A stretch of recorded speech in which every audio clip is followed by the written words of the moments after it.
What's up everyone, welcome back to ARTV. My name is Sean and it's time for another episode of Rock Gone Wrong, Chase Atlantic Edition. Their new record Phases just dropped and their label was practically begging me to cover this. 5 emails in total, here's a couple for proof there. About a month and a half before this record even came out, they started sending it to me. So, hey, Madden Company over there, if I'm not actually a music critic, then why the hell is your team sending it to me? Rock Gone Wrong is not the right term for this episode, but it's the closest that I can get because I'm not going to make an episode called Dark Alternative R&B Pop Meets Occasional Hip Hop and Rock Gone Wrong. It's just too complicated, so we're just gonna call it what it is. Chase Atlantic are an Australian trio, 2 of the members being brothers, formerly in a boy band over there on the Gold Coast, now taking over the world as Chase Atlantic. For a mental image of what their music sounds like, imagine if you hotboxed the Supreme store with a Juul and made music after listening to nothing but The Weeknd in the 1975 for months on end.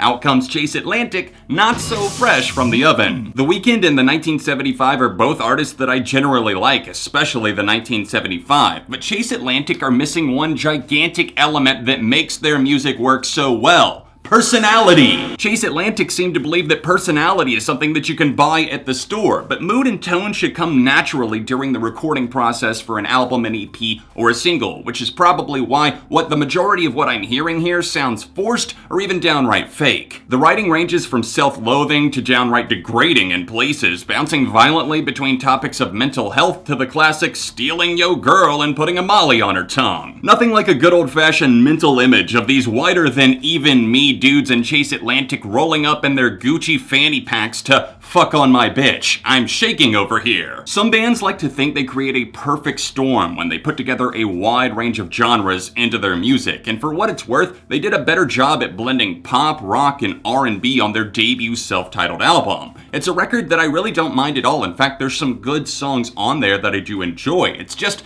kind of wild to see how self-indulgent they've become in just the 2 years that have passed since that came out. Fame is a weird beast, and although this trio have yet to fully explode, it's highly possible that they will. Most artists start flexing on us once they've made it, abandoning their roots just a bit because they couldn't resist buying their 12th gold chain this month. This group did it a bit backwards, it seems, with their image and lyrics feeling like the perfect blend of a try-hard, relatable fuckboy next door that also might have feelings and could listen to you talk for hours about life under the bright light of an aesthetically pleasing neon sign. It's clear that young people today eat that shit up, and Chase Atlantic unfortunately seem to have fallen prey to the animal that is style over substance in regards to their music. Their new album Phases landed on June 28th, and as I mentioned, I was sent this record over a month in advance, and I couldn't be more confused as to what the actual appeal of this album is. Illustrious instrumentals work their hardest to make this album have some sort of shine or dazzle to it, but it falls short nearly at every turn, plagued by its insatiable desire to feel cool, modern, or trendy. It's respectable enough that the band write and produce their own music, but I can't believe I'm saying this. I think maybe, just maybe, they could benefit from working with some of the artists from the genres that they're so desperately trying to emulate. Skittering trap beats? Yawn. Low-key sax solos that feel about as human as Buzz Lightyear?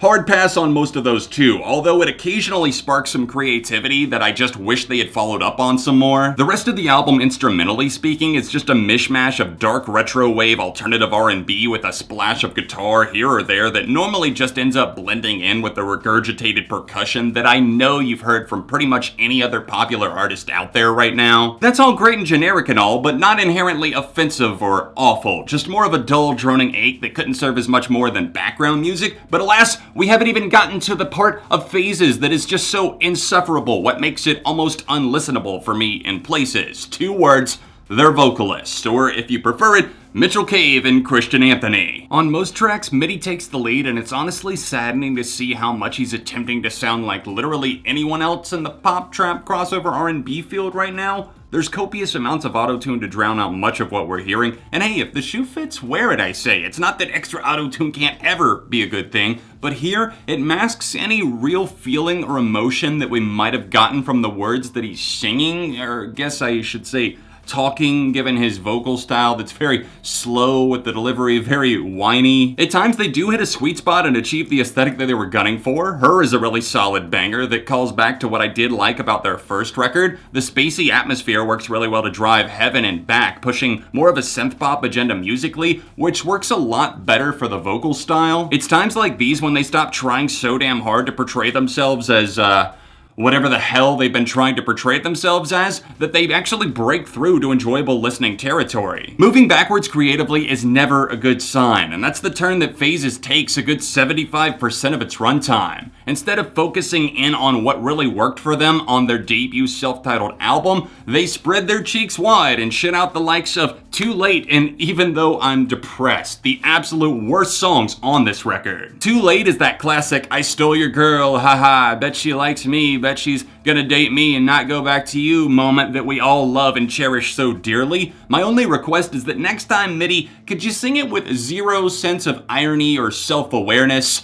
Oh wait, you already did that. I'm just kidding over here because, of course, you presented this so seriously. Look at some of the lyrics on this atrocity. First, he attempts to rhyme Mary with fair-e when he's saying it's more than fair, adding the Y because fairies are cool, I guess? Then we get the classic, put that Molly on her tongue, she said extraordinary. I doubt anyone's ever reacted that way or said that in response to drugs being put in their mouth, but okay, sure, Jan. You're too late. Had your girlfriend at my house for 2 days. Should be obvious the reason she stayed with me. My guess is either the cornrow braids or the Supreme fanny pack. He's right, it is so obvious. Slide in, put that bitch beside me. Classic objectification, nice. Sing this, I'm gonna bet she'll date me.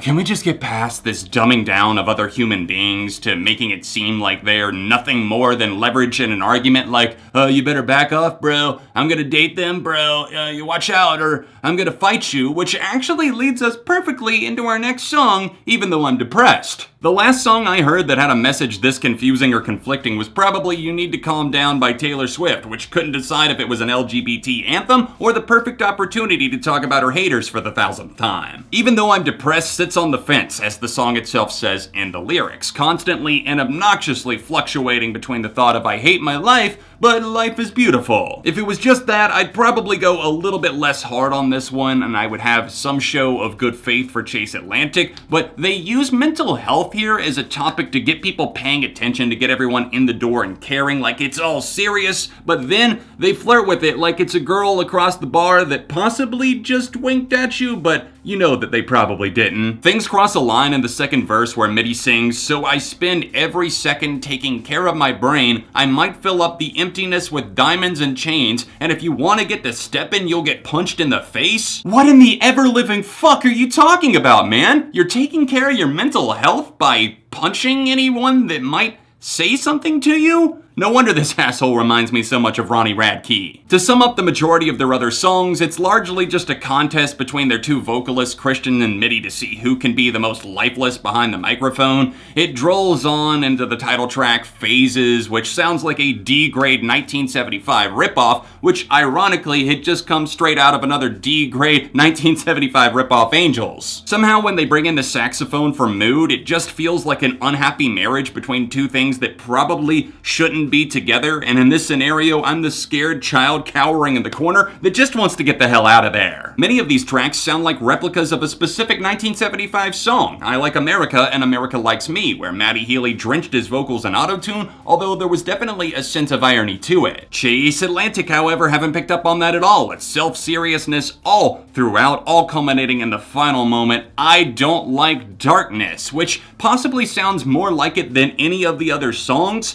Here, they try to convince us of their vulnerable side, which I don't doubt that it could exist genuinely somewhere deep down, but it's been buried by all of these layers, all of these fake moods that they're trying to put on and wear like a piece of clothing. And I'm not buying it, not at all. Phases is supposed to refer to the many changes that we take on in life. Wow, who would have guessed that one, right? And if this is a phase for Chase Atlantic, then I guess it's the edgy, try-hard, deep, fuckboy next door phase. I, for one, can't wait for them to leave it, but I doubt it's gonna happen with the direction that they seem to be barreling in. Their second full-length album is a poorly executed hybrid of R&B, dark pop, and a little bit of alternative, and it comes out sounding like a washed-out top 40 influenced haze that has very little of its own in regards to unique identity. I'm rating their new album Phases a 1.5 out of 5, and this almost certainly will secure itself a spot on my year-end worst list. Now, if you've made it to the end of the video here, I want to talk about some of the drama that surrounded me and Chase Atlantic, mainly their fans over on Twitter. If you guys follow me on there, you know that I regularly preview my thoughts on stuff over on Twitter, brief opinions. It's kind of what the site